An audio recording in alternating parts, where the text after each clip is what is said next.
In response to this company replying to me about the Saints rebuild, this interview explains it all, and then I'm also going to go and give my take and a little more context to it, okay?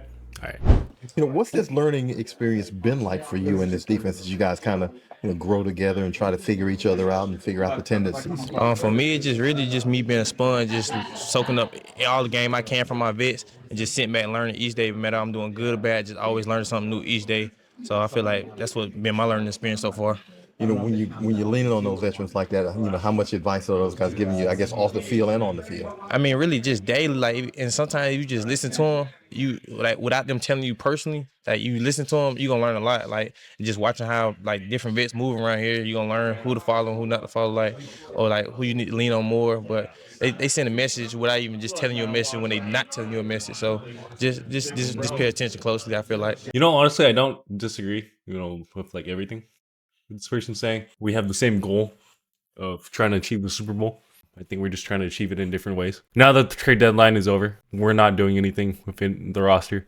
We're not doing a fire sell, which is what seems like Busco moving is indicating.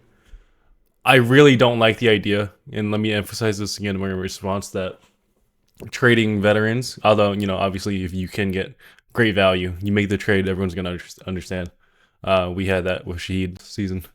So I'm just saying, Alvin Kamara last year, I believe, just became the highest tenured veteran offensive player. And Demario Davis and next to Cam Jordan, is the most. They're both captains, I believe, and they have been there the longest in terms of the defense.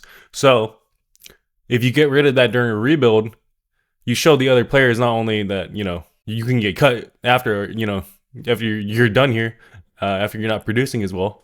So it's going to be bad culture.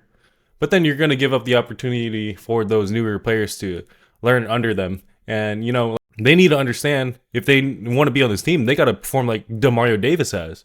They got to perform like Cam Jordan all throughout his career.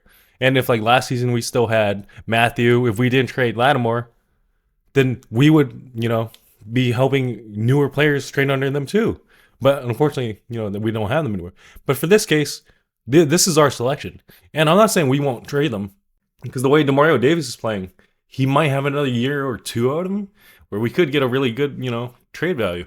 But these people also want to retire as Saints. They don't want to leave. They've been here. They would like the culture. They want to retire as Saints. This is not just our choice too. I'm gonna tell you that right now. Okay. Moore has been saying in these wins too. Obviously, he wants to win. It's showing that. And he says that Demario Davis is the defensive identity. You don't want to trade your whole team, because Demario Davis is keeping it down.